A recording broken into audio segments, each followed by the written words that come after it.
네, 설레는 여름 휴가 언제쯤 오나 기다리셨나요? 그런데 여행 가방을 챙기기 전에 이 감염병 소식도 함께 챙겨 보셔야 될 것 같습니다. 오늘 도움 말씀 주실 분으로 노원을지대병원 소아청소년과의 은병욱 교수가 나오셨습니다. 교수님 어서 오십시오. 네, 안녕하세요. 네, 이 한동안 잠잠했던 코로나19, 지금 나라 밖에서는 확산세가 심상치가 않습니다. 교수님 지금 어떤 국가들이 특히 위험한 상황인가요? 네, 우리나라 인근의 아시아 국가들, 특히 이제 홍콩, 대만, 중국, 싱가포르 국가들이 조금 위험한 상황이라고 네. 볼 수 있습니다. 그래서 홍역 같은 경우에는 이제 금년 들어서 환자 수가 증가하고 20주차 양성률이 13.8%, 최근 1년 최고치 중증 환자도 증가한다고 하고요. 예, 대만 같은 경우에는 이제 외래 응급실을 방문하는 환자들이 급증하고 있고 고령자나 이제 만성 질환자 피해도 집중되고 있다고 합니다. 또 중국 같은 경우에도 코로나 양성률이 지속적으로 상승하고 작년 최고치에 근접하고 있다고 하고요. 특히 싱가포르는 이제 확진자 수, 입원 환자 수 모두 큰 폭으로 증가하고 있습니다. 그러니까 전 세계적으로 볼 때도 네. 18주차 기준으로 이제 3.4%로 조금 줄어들긴 하지만 이제 프랑스나 뭐 아랍에미리트, 멕시코, 과테말라 이런 나라들에서 이제 여전히 높은 수치를 보이고 있다고 할 수 있습니다. 네. 우리나라는 아니지만 우리나라를 둘러싸고 있는 이웃 국가들이기 때문에 좀 걱정이 많이 됩니다. 우리가 솔직히 코로나19 기간 동안 일상을 빼앗기고 얼마나 그 고생을 했습니까? 좀 추이를 잘 지켜봐야 될 것 같고요. 한편으로는 세계 각국이 또 다른 감염병인 홍역이 비상이 걸렸습니다. 동남아나 유럽 물론이고 특히 미국에서 33년 만에 가장 많은 홍역 환자가 발생하고 있다는데요.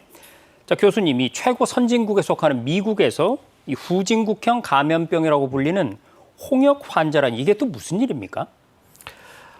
예, 홍역 확산세가 이제 미국에서 나타나고 있는데 네. 그 세계 보건기구 WHO 자료에 따르면은 그 24년 전 세계 홍역 환자 수가 약 36만 명에 달한다고 합니다. 네. 22년도에는 17만 명, 또 23년에는 32만 명, 그리고 이제 지난해 36만 명이니까 계속 증가하는 추세인 그렇네요. 거죠.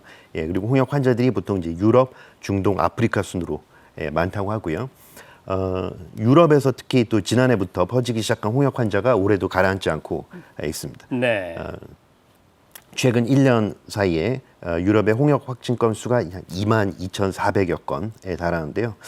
우리나라 여행객들이 즐겨 찾는 동남아시아에서도 특히 많이 발생하고 있습니다. 지난해 이제 필리핀, 말레이시아, 베트남, 중국 순으로 확진자가 많이 발생했습니다. 특히 이제 미국이 좀 금년 들어서 확산세가 심상치 않은데요. 네. 2000년도에 이제 미국이 홍역 퇴치를 선언하고 나서 지금 한 25년 만에 굉장히 많은 이제 홍역 발생이 기록되고 있는데요. 최근에 이제 7월 9일 날 뉴욕 타임스에 따르면은 질병통제예방센터 이제 미국의 CDC에 그 한 1,288명 홍역 확진 환자가 생겼다고 했는데요. 이는 홍역 퇴치 선언 후에 가장 많은 환자가 발생한 2019년 사례를 뛰어넘는 것이고요. 네.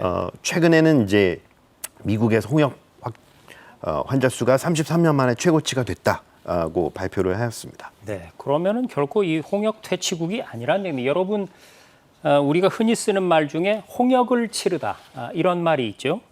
이건 이제 과거에 이 홍역으로 인해서 수많은 사망자가 나왔기 때문에 이런 표현까지 관용 표현까지 생긴 건데 사실 우리나라에서 홍역은 이미 오래전에 퇴치가 된 감염병입니다. 그래서 젊은 세대한테는 오히려 낯설게 느껴질 수도 있는데요. 자, 교수님, 홍역이라는 게 우리 시청자들의 이해를 돕기 위해서 어떤 질병인지요? 예, 홍역은 이제 콜레라, 뭐 수두, 장티푸스 같은 이제 2급 법정 감염병인데요. 주로 이제 기침을 통해서 공기 중에 전파하게 됩니다. 네. 환자 한 명이 평균 이제 감염시키는 사람 수를 이제 기초 감염 재생산 지수라고 하는데 R0 또는 뭐 R 노트라고 많이 들어보셨을 것 같습니다. 그래서 그게 이제 홍역 같은 경우에 12에서 18 정도 사이에 들어가고요. 그러니까 한 사람이 걸리면 12명에서 18명까지 옮긴다는 얘기네요. 예, 맞습니다. 네. 그만큼 이제 전염력이 매우 높다라고 할 수 있고요. 홍역 환자랑 뭐 가까이에서 이렇게 뭐 복도를 이렇게 지나가는 것만으로도 걸릴 수 있을 정도라고 할 정도로 굉장히 전염성이 높다라고 할 수 있습니다. 그래서 바이러스가 공기 중에 최대 2시간까지 생존이 가능하고요. 면역력이 없는 사람, 감수성자라고 하거든요. 90% 이상 감염될 정도로 굉장히 전염력이 높습니다. 그래서 코로나19 바이러스가 그 기초 감염 재생산 지수가 한 2.5에서 10 정도인 것에 비하면 코로나19 바이러스에 비해서 이제 홍역 바이러스는 굉장히 전염력이 높다라고 볼 수 있고요.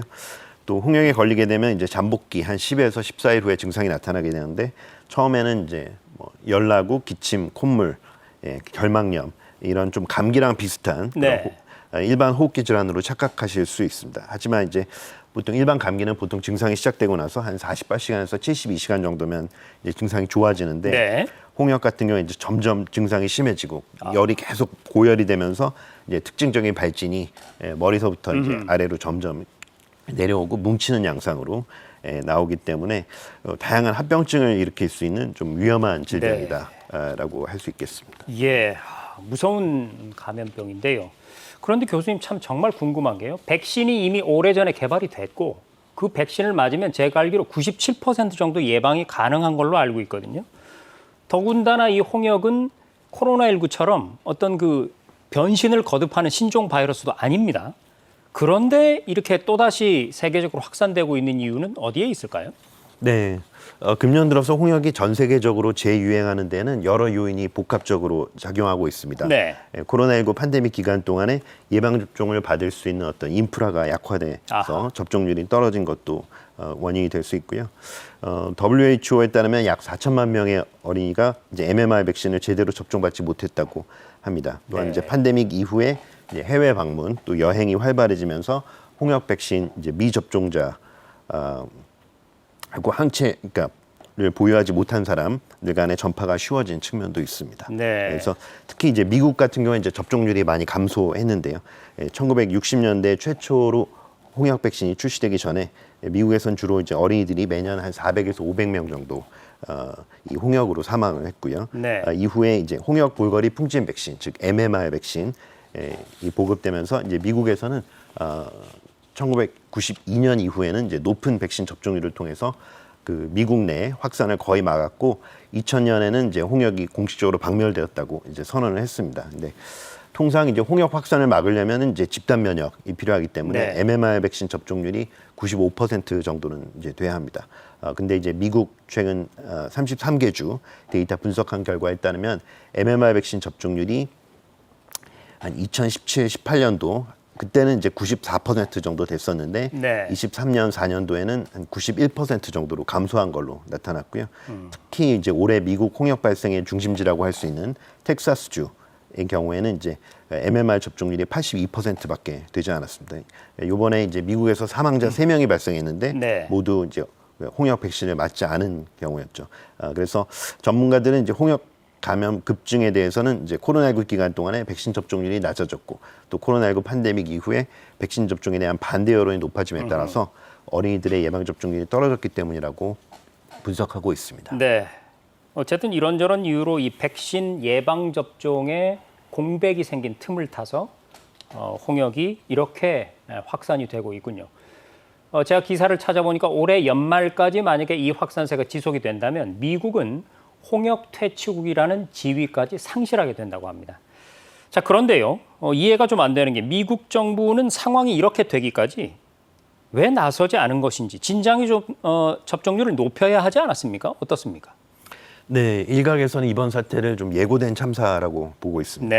강도 높은 연방정부 구조조정을 통해서 트럼프 2기 행정부가 보건복지부나 산하기관에서 최소 1만 명을 해고하기도 했습니다. 또 홍역 백신 등 팬데믹 대응 자금 110억 달러, 약 16조 원의 지급도 중단했습니다. 이에 따라서 식품의약국, 미국 FDA, 백신 관련 회의, 백신 홍보 캠페인 등도 모두 무기한 연기되기도 했었고요. 또 공중보건 예산이 삭감되고 예방접종 캠페인도 축소되면서 백신 접근성이 떨어졌습니다. 특히 이제 보건 전문가가 아닌 케네디 장관을 기용한 것 또한 적절치 않은 인사라는 비판이 여전한데요. 얘기가 많이 나오더라고요. 백신이 자폐증의 원인이라는 근거 없는 주장을 펼쳐온 그가 보건복지부 수장이 임명됐을 때부터 이제 반대가 거셌고요. 또 청문회에서 그가 이제 내 자녀는 모두 백신을 맞았다면서 어린이 백신 접종 일정을 지지할 것이다라고 하면서 이제 청문회는 잘 통과를 했는데 이제 취임하고 나서 말을 바꾸기도 했습니다. 그래서 3월 초에 이제 홍역 보고가 한 250건에 달했고, 그래서 이제 작년 누적 총계를 이미 뛰어넘었었고, 그런데도 이제 케네디 장관이 그 뉴스에 출연해서 우리는 어렸을 때 홍역에 다 걸렸다라면서 이제 사태의 위험성을 좀 축소하기도 했습니다. 또 생선 간유, 뭐 비타민 A 등으로 이제 기적적으로 치료가 가능하다라는 대체요법을 좀 근거 없이 제시해서 상황을 악화시킨 면도 있습니다. 그래서 4월에 이제 또 다른 어린이가 홍역으로 숨지기도 했고, 그럼에도 이제 보건복지부 산하 그 질병통제예방센터 미국 CDC 대변인이 접종은 개인의 결정이다. 백신 접종의 잠재적 위험과 이점에 대해서 알아야 된다라면서 좀 애매하게 메시지를 냈기 때문에 네. 그런 부분도 이제 문제가 되고요. 또 이제 미국 국립보건원 NIH에서 백신 접종 관련 연구 사업을 중단시키기도 했습니다. 그러니까 미국 식품의약국 즉 미국 FDA 백신 책임자를 쫓아내고 코로나19 추가 접종 정책을 비판했던 사람들을 그 자리에 이제 앉히기도 했고요. 네. 질병통제예방센터 예방접종 권고 대상도 축소하고 또 권고에서 빠지게 되면 이제 국가건강보험에서 해당 접종을 저소득층에게 무료로 보장해야 할 의무가 사라지거든요. 그래서 지난달 9일에는 이제 질병통제예방센터 자문위원회 위원 전원 17명을 쫓아내고 반 백신 단체 운동가들을 상당수 포함해서 새 위원회를 꾸리기도 했습니다. 그래서 이런 가운데 이제 미국 그 50개 주 가운데서 인구가 두 번째로 많으면서 트럼프 대통령 지지세가 강했던 텍사스주에서만 약 77%, 거의 500건 가까이 발병하기도 했습니다. 네. 자, 설명을 들어보니까요. 어찌됐든 이 트럼프 행정부가 백신이라는 것을 곱지 않은 시선으로 보고 있다. 이것만은 확실한 것 같습니다. 근데 지금 교수님 말씀하신 그 인물, 바로 트럼프 행정부 보건복지부 장관이죠. 로버트 케네디 주니어. 사실 이분에게 따라다니는 별명이자 수식어가 바로 백신 음모론자 아니겠습니까? 이건 저희가 지어낸 게 아니고요. 실제로 그렇습니다. 이 백신 음모론이라는 것, 교수님 여기에 어떤 과학적 근거가 있는 겁니까? 짧은 대답은 이제 없다가 네. 되겠습니다. 그러니까 그 MLR 백신이 자폐증을 유발한다 그런 얘기가 기존에 많이 있었는데요. 네. 1998년에 이제 영국의 의사 앤드루 웨이크필드라는 분이 의학저널 란셋에 이제 논문을 발표했습니다. 네. 그 MMR 백신이 자폐증을 유발할 수 있다는 충격적인 주장을 펼쳤는데요. 그런데 이 연구에는 많은 문제점이 있었습니다. 아하. 연구 대상이 12명에 불과했고 또 웨이크필드는 부모의 기억에 의존해서 아이가 백신 접종 이후 자폐 증상이 나타났다고 주장했는데요. 제대로 된 과학 연구로 보기 어려웠던 거죠. 또 논문 발표 후 수년 뒤에 결국 란셋은 이제 해당 논문을 철회했고 웨이크필드는 이제 의사 자격을 박탈당했습니다. 하지만 그의 주장이 사회에 큰 파장을 일으켰고요. 서구권에서 MMR 백신 접종률이 급격히 떨어졌고 어린이들 사이에서 홍역이 다시 유행하는 사태가 벌어지기도 했습니다. 이때 생긴 백신, 제약사, 과학계에 대한 불신이 20년 후에 코로나19 팬데믹 시기까지 이어지면서 백신 접종과 집단 면역 형성에 걸림돌이 되었다라고 할 수 있습니다. 네. 자, 지금 의사이신 우리 교수님 말씀을 들어보니까 어쨌든 백신과 자폐증과의 연결성 이것은 난림 논문에서 제기가 됐던 것이고 따라서 철회가 됐다는 것이죠. 그런데 말이죠. 그럼 이제 질문이 이렇게 이어질 수밖에 없습니다. 물론 이제 의사 선생님이시고 정치평론가는 아니시지만 네. 과학적으로 이런 근거가 없음에도 불구하고 트럼프 정부나 또 케네디 장관 같은 사람들이 백신 음모론에 계속 힘을 쏟는 이유 대체 어디에 있는 걸까요? 네, 미국에서는 이제 부모의 선택의 자유를 내세운 백신 반대 운동이 어떤 보수파 운동의 한 갈래로 세력화했다고 합니다. 네. 그래서 이들이 이제 자신들에게 비판적인 정치인들을 지목해서 낙선 운동을 펼치고 하는 정치 조직으로 변모했고요. 또 정치 명문가 출신인 이제 케네디 장관은 이렇게 얼굴로 내세운 거죠. 원래 케네디는 이제 환경 변호사였습니다. 네. 직접 환경 단체 워터키퍼 얼라이언스를 세웠던 1999년 자녀의 자폐증이 백신 때문이라고 믿는 엄마들을 만나면서 이제 백신 반대 운동에 가담하게 되었고요. 네. 이후 백신에 반대하는 아동 건강 보호 단체를 세웠는데 훗날 그의 가장 큰 정치적 기반이 되었다고 합니다. 그래서 케네디는 이제 코로나19 팬데믹을 거치면서 이러한 정치적 저변을 다졌고 팬데믹이 백신 부작용을 걱정하는 이들의 불안을 키운 거죠. 케네디가 당시 정부가 여행자에게 백신 접종을 의무화하는 것은 전체주의다라고 이제 네. 비판하면서 백신 접종 강요는 홀로코스트 같다라고 말하기도 했습니다. 그의 거짓 주장이 결국 이제 돈이 된 측면이 있고 케네디가 운영하는 아동 건강 보호 단체의 매출이 2019년에 약 40억에서 21년 약 220억으로 껑충 뛰었다고 하고요. 네. 2000년대 초에 민주당을 통해 정계 입성에 실패했었는데 케네디가 이제 이 흐름을 타고 24년 무소속 대선 후보로 출마했었죠. 이후에 이제 후보를 이제 포기하고 트럼프 지지를 선언하고 트럼프 행정부에서 장관으로 임명이 됐던 거죠. 네. 교수님 설명을 들어보니까 우리나라와는 달리 미국이란 나라에서는 지금 이 백신이라는 것이 과학과 정치의 중간쯤에 걸쳐 있는 것 같습니다. 자, 그런데요. 문제는 미국이 워낙에 영향력이 큰 나라다 보니까 미국에서 제기되고 있는 이 백신 음모론 이게 미국뿐 아니라 세계적으로도 좀 영향을 미치지 않을까 이런 걱정인데 교수님 어떻게 보세요? 예, 맞습니다. 그러니까 백신 음모론으로 인한 접종률 하락이 미국뿐만 아니라 이제 유럽에도 극우파가 득세하면서 더욱 악화하는 측면이 있습니다. 그러니까 트럼프 대통령 측 인사들과 유럽 극우 정당들이 백신이 자폐증을 일으킨다라는 가짜 뉴스를 내세워서 이제 백신 회의론을 퍼뜨리고 있기 때문인데요. 벌써 퍼졌군요. 네. 우리나라에서도 케네디 장관의 영향을 우려하는 목소리가 나오고 있습니다. 네. 지난 코로나19 팬데믹 당시에 미국 질병통제예방센터 등이 백신을 두고 내린 결정이라든가 그런 것들이 우리나라의 정책 여론에도 영향을 미쳤기 때문입니다. 향후 이제 새 팬데믹이 발생했을 때 미국 정부가 어떤 비과학적인 신념에 따라서 소극적인 조치를 취한다면 우리나라도 이제 방역에 차질을 빚을 수 있다는 우려가 있습니다.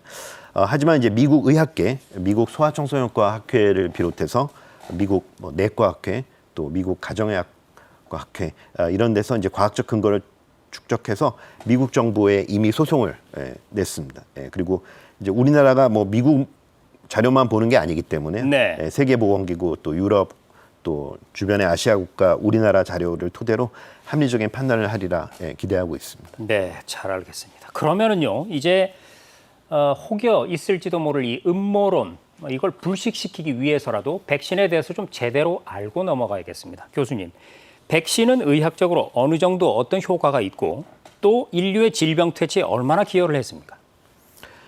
네, 백신의 역사에 대해서 간단히 말씀드려야겠는데요. 백신이라는 게 이제 병원체 일부 또는 약화된 형태, 보통 이제 생백신이라고 하는데요. 네. 몸에 주입해서 우리 몸에 이제 해당 병원체를 기억하도록 하는 약인 거죠.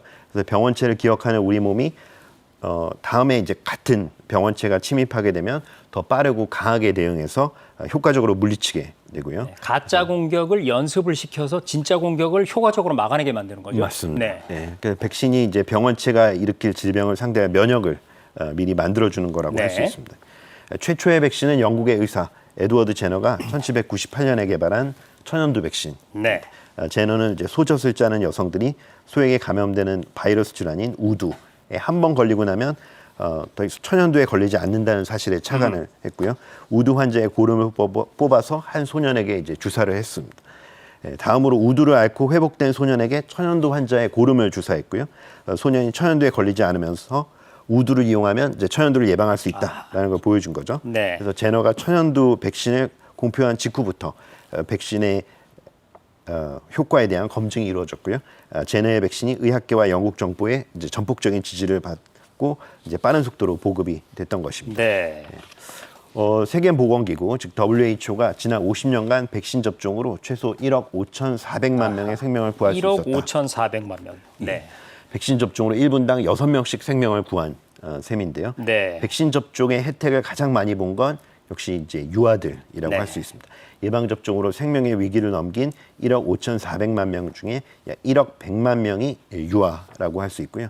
영유아 사망률이 50년간 40% 정도 감소했습니다. 주요 예방 접종 대상 감염병이 이제 14개로 디프테리아, 또 뇌수막염, 비형간염, 일본뇌염, 홍역, 또 백일의 소아마비, 로타바이러스, 파상풍, 결핵 등인데요. 이 중에 영아 사망률 감소에 가장 크게 기여한 것이 바로 홍역 예방 접종입니다. 예방 접종으로 구한 생명의 60%를 차지하는 수준이고요.